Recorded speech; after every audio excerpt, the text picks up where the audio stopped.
Olá, meu querido irmão, minha querida irmã, a paz do Senhor Jesus. Eu estou passando uma vez mais para compartilhar uma porção da palavra do Senhor ao seu coração. Eu quero convidar você que tem um exemplar da Bíblia Sagrada, a abrir a sua Bíblia juntamente comigo no Evangelho de Marcos, no capítulo 4, dos versos 35 ao 41. Evangelho de Marcos, capítulo 4, dos versos 35 ao 41.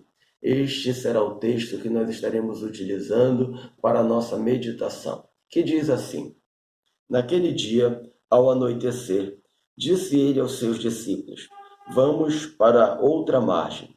Deixando a multidão, eles o levaram no barco, assim como estava. Outros barcos também o acompanhavam. Levantou-se uma forte tempestade de vento, e as ondas se lançavam sobre o barco, de forma que este ia se enchendo de água. Jesus estava na popa, dormindo com a cabeça sobre um travesseiro. Os discípulos o acordaram e clamaram: Mestre, não te importa que morramos? Ele se levantou, repreendeu o vento e disse ao mar: Aquiete-se, acalme-se. O vento se aquietou e fez-se completa bonança. Então perguntou aos seus discípulos: Por que vocês estão com tanto medo? Ainda não têm fé? Eles estavam apavorados e perguntavam uns aos outros: Quem é este que até o vento e o mar lhe obedecem? Falar de fé é mais fácil do que exercitarmos a fé, principalmente quando a nossa fé ela está sendo provada, ela está sendo desafiada pelas circunstâncias, pelas tempestades da vida, que simplesmente surgem de forma repentina. O texto que nós acabamos de ler narra uma história, um episódio da vida dos discípulos do Senhor Jesus. Jesus estava ou havia passado o dia inteiro ministrando parábolas, ensinando a respeito do Evangelho do Reino de Deus para uma multidão que sempre o acompanhava, às margens do Mar da Galileia. Estava sentado sobre um barco, havia feito do barco o seu púlpito. E depois de um dia inteiro de ministrações, ele, ao anoitecer, dá uma ordem aos seus discípulos: vamos para outra margem. Naturalmente, como eu disse, o Senhor Jesus está falando do Mar da Galileia. E os discípulos, conforme a sua ordem, deveriam fazer a travessia desse mar. Esse mar ele tem cerca de 22 quilômetros de comprimento e cerca de 14 quilômetros de largura. Ele é cercado por montanhas e ele sofre a ação de ventos e correntes frias que descem das montanhas e sopram sobre ele, provocando assim grandes tempestades de vento, grandes temporais e agitando as águas de forma repentina sobre aqueles que por ele navegam. E foi exatamente isso que aconteceu com os discípulos. Esse texto, que nós acabamos de ler, ele nos ensina algumas lições. Assim como aconteceu na vida dos discípulos, assim também acontece na nossa vida. Muitas vezes, tempestades surgem na nossa vida de forma repentina. Nós somos assolados por ela, sem que ela mande recado, sem que ela envie uma mensagem. Elas simplesmente chegam de forma inevitável. Pode ser a morte, a perda do ente querido, a descoberta de uma enfermidade incurável, uma doença que provoca grande aflição e angústia sobre muitos. Assim como também a perda do emprego, a falência de uma empresa. Nesse exato momento, todos nós, estamos enfrentando e sendo assolados por uma pandemia que mudou e tem mudado o cenário da nossa vida, mudando a forma como nós vivemos, mexendo com toda a estrutura que nós estávamos acostumados a ter. E muitas pessoas dentro desse cenário estão com o seu coração tomados pelo medo, pela aflição, pela angústia, pela insegurança, desesperados, sem saber o que fazer ou a quem recorrer. Perceba que, diante desse cenário, os discípulos de Jesus, conforme a tempestade que eles estavam enfrentando, eles souberam, ou melhor, eles procuraram alguém que poderia, de fato, solucionar o seu problema. Essa é a pergunta que eu e você devemos nos fazer. Nesse momento de aflição, nesse momento de crise, de pandemia, ou seja qual for a adversidade que você possa estar enfrentando, sendo que muitas podem ser as causas que mexem com o nosso coração e produzem medo no nosso coração. A pergunta que nós devemos fazer é quem nós estamos procurando, a quem nós estamos recorrendo.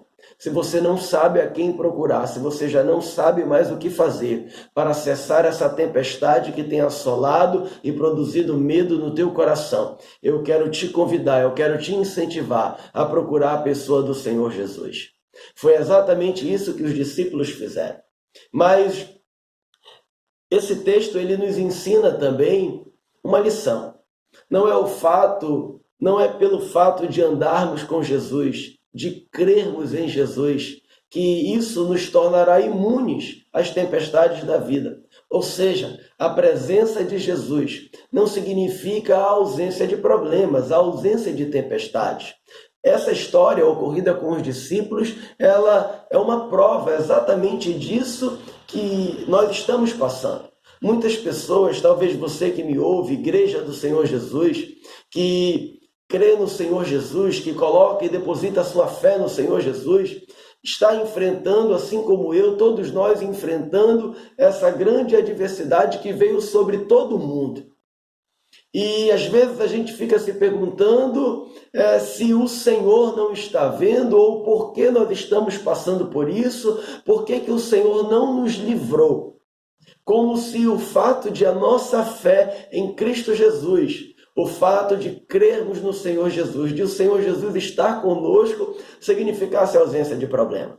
A grande questão que eu e você temos que ter e guardar no nosso coração é que, independente do problema, independente da tempestade, eu e você temos que ter a certeza, a convicção, a fé que a presença do Senhor Jesus está conosco, que o Senhor Jesus está conosco. Foi exatamente essa a promessa que ele fez, conforme descreve Mateus no capítulo 28, eis que eu estou convosco todos os dias, estarei convosco todos os dias, até a consumação dos séculos. Então, o Senhor Jesus estava com os discípulos no barco, mas a presença de Jesus não impediu que a tempestade eles enfrentassem, que eles fossem acometidos por ela. Só que a grande questão, a grande pergunta é como nós lidamos, como nós estamos enfrentando a tempestade da vida, as tempestades da vida. Os discípulos, eles foram tomados pelo medo. E me deixe ressaltar um ponto. Os discípulos de Jesus, pelo menos 4 deles, eram pescadores profissionais.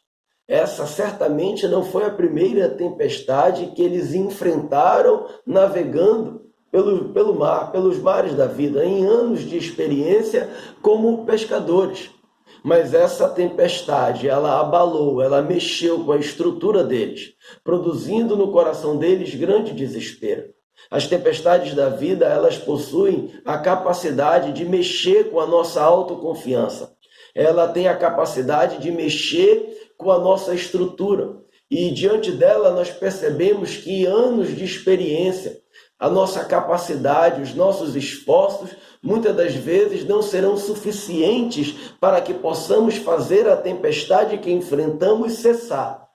E é exatamente o sentimento, a aparência de descontrole, de impotência que nós temos que lidar, é que produz no nosso coração um sentimento de medo e de desespero.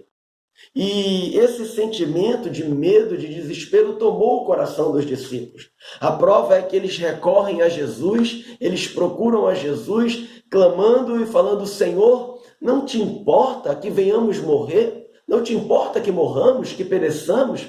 Exatamente como muitas das vezes eu e você, ou talvez você que está me assistindo agora, possa estar fazendo ou tenha feito essa pergunta a Deus. Deus, o Senhor não se importa com o que eu estou passando, o Senhor não se importa com o que eu estou sofrendo, o Senhor não está vendo o que está acontecendo. Eu quero te dizer no nome do Senhor Jesus, que Ele se importa e que Ele está vendo. Todas as coisas estão nuas e patentes diante dos seus olhos. Nada, absolutamente nada, foge da sua presença. E o texto bíblico diz que todo aquele que invocar ao seu nome será salvo. Que todo aquele que clama no tempo de angústia, o Senhor o livrará das suas dificuldades. Então, nesse momento, assim como os discípulos fizeram no passado, eu quero te incentivar a clamar, a invocar o nome do Senhor, a clamar por Jesus, porque Ele tem o poder, somente Ele tem o poder de mudar todo o quadro, todo o cenário da nossa vida. E foi exatamente isso que o Senhor Jesus fez. Ele se levanta e o texto bíblico diz que ele repreende o vento, manda o mar se calar e se aquietar. E logo se fez completa bonança. Ou seja, pela mesma palavra que os céus e a terra foram criados, pela mesma palavra que todas as coisas permanecem, foi por esta palavra que o milagre, que o sobrenatural aconteceu, fazendo que aquilo que é impossível aos olhos dos homens fizesse que aquela tempestade cessasse.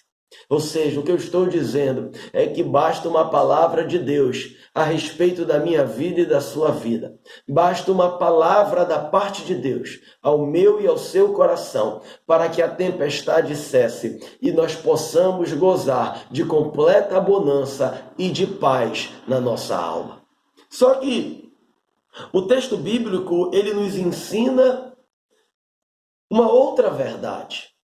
Após o Senhor Jesus repreender o vento e mandar o mar se aquietar e se acalmar, o Senhor Jesus ele faz uma pergunta aos seus discípulos. Por que vocês estão com tanto medo? Ainda não tendes fé?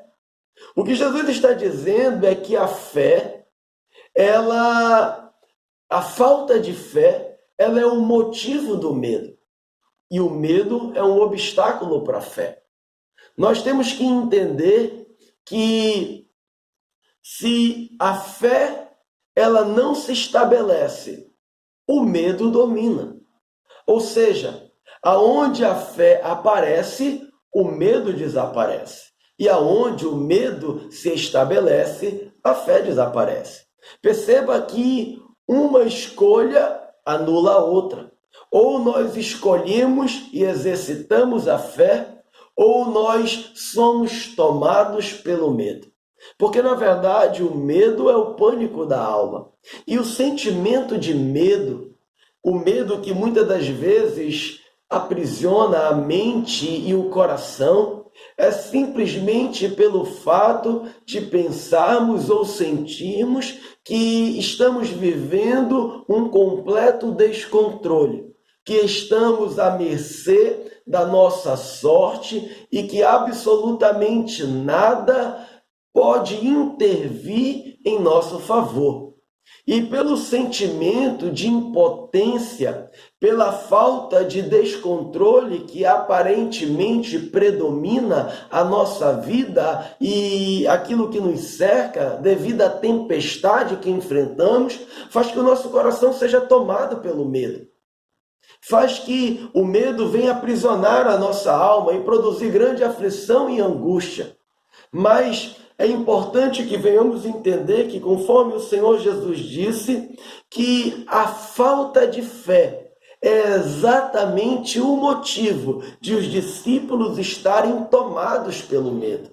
Então, o que eu estou querendo te dizer, meu querido amigo, irmão, irmã, no nome do Senhor Jesus, é que a solução, o remédio para o medo, para a aflição, para a angústia que talvez você esteja sofrendo diante de todo o cenário que estamos enfrentando, diante da tempestade da vida, a fé é o segredo e é a chave para a vitória e a paz para o nosso coração. Porque sem fé é impossível agradar a Deus, mas o texto bíblico vai dizer que para Deus nada é impossível e que se crermos, veremos a glória de Deus. Então, nós precisamos saber que um coração cheio de fé é um coração blindado, é um coração que está preparado para resistir ao medo. Os discípulos foram tomados pelo medo simplesmente porque eles começaram a perceber, eles observaram que as águas estavam enchendo o barco. Quando as águas estão fora do barco, nós muitas das vezes nos sentimos seguros, apesar de enfrentarmos a tempestade. O grande problema é quando as águas começam a inundar o barco. E você que está me vendo, talvez o seu coração esteja inundado pelo medo, pelas águas do medo, pelas águas da tribulação, pelas águas da aflição. Seja por qual motivo for, seja independente de qual seja a tempestade que você está enfrentando, é necessário que, nesse momento, você coloque essa água que tem inundado o seu coração para fora. E você fará isso colocando e depositando a sua fé, a sua confiança na pessoa do Senhor Jesus Cristo, clamando a Deus. Sabe por quê? Porque Deus, ele tem uma palavra, Deus, ele tem uma promessa para mim e para você, que todo aquele que invocar o seu nome será salvo. Mateus capítulo 28, o Senhor Jesus diz que ele estaria conosco todos os dias. Ou seja, são todos os dias. Não é somente no dia bom ou no dia mau, mas todos os dias o Senhor Jesus estará conosco. Perceba que a presença do Senhor Jesus foi a causa e foi o motivo da salvação dos discípulos diante da tempestade. Foi a presença do Senhor Jesus, foi a palavra do Senhor Jesus, foi o poder do Senhor Jesus manifestado através da sua palavra que acalmou a tempestade. E Jesus, diante do cenário, observando que eles estavam tomados pelo medo, em vez de estarem confiando na palavra que ele havia dado e no fato de a sua presença estar com eles, eles foram tomados pelo medo, ficaram desesperados. Por isso Jesus faz a pergunta: vocês ainda não têm fé? Lembre-se que o primeiro versículo que nós lemos, o verso 35, Jesus dá uma ordem aos discípulos: vamos para outra margem. O que Jesus está dizendo é que o destino deles não era a morte. O destino deles não era o naufrágio. O destino deles era outra margem. O que eu estou te dizendo é que há uma palavra e uma promessa de Deus para a minha vida e para a tua vida. Que todo aquele que invocar ao seu nome, que todo aquele que clamar ao seu nome, ele responderá. O texto bíblico diz: clama a mim, responder-te-ei. Assim como os discípulos clamaram, o Senhor Jesus respondeu, repreendendo e cessando a tempestade. Então eu quero te incentivar no nome de Jesus, a clamar ao Senhor Jesus, porque basta uma palavra do Senhor e a tempestade que você está enfrentando, ela pode cessar. Basta uma palavra dele, basta uma palavra de salvação, basta uma palavra de livramento, basta uma palavra de providência em favor da minha vida e da sua vida. E aquilo que é impossível aos nossos olhos, aquilo que foge da nossa capacidade, se tornará realidade pelo poder da palavra de Deus. Por quê? Porque os céus e a terra foram criados pelo poder da sua palavra. O texto bíblico diz mais que os céus e a terra permanecem pelo poder da sua palavra. Então basta uma palavra de Deus. Creia na palavra de Deus, creia nas promessas de Deus. Deus tem uma palavra e tem uma promessa a respeito da minha vida e da sua vida. E o Senhor Jesus prometeu que Ele estaria conosco todos os dias. Todos os dias. Então, os discípulos, ao observarem tudo o que aconteceu, o milagre sobrenatural executado por Jesus, eles ficaram perplexos, apavorados. Eles perguntaram: quem é este que até o vento e o mar lhe obedecem? Este é Jesus, o Filho do Deus vivo, o Senhor dos senhores, o Rei dos reis. aquele que prometeu estar conosco todos os dias da nossa vida. Este é aquele que tem o poder nos céus e na terra, e foi dado toda a autoridade e todo o poder. É Ele que está conosco, Ele é a salvação, Ele é a esperança para todo aquele que crê em seu nome, para todo aquele que invocar ao seu nome. Então eu quero te incentivar no nome de Jesus, creia, tenha fé em meio à tempestade. Perceba que, como eu disse, ou você escolhe a fé ou o medo domina o nosso coração. Ou nós escolhemos a fé e exercitamos a fé e cremos no Senhor Jesus e na sua palavra, na garantia do cuidado da sua presença conosco. Apesar de enfrentarmos problema, temos a certeza que a presença de Jesus é a garantia da nossa salvação. Então tenha fé, meu irmão, tenha fé, minha irmã, creia no Senhor Jesus, clame ao Senhor Jesus, porque Ele tem o poder de manifestar a sua glória, a sua graça e manifestar a sua salvação em favor da minha vida e em favor da sua vida. Guarde essa palavra no seu coração. Que essa palavra ela possa encontrar morada e guarida em seu coração e ela se torne uma palavra viva. E mesmo que você tema, mesmo que o medo tente aproximar-se do seu coração, creia, confie no Senhor, porque a fé é o antídoto contra o medo. Quando a fé aparece, o medo desaparece. Quando a fé se estabelece, o medo vai embora. Que Deus nos abençoe e a paz do Senhor Jesus.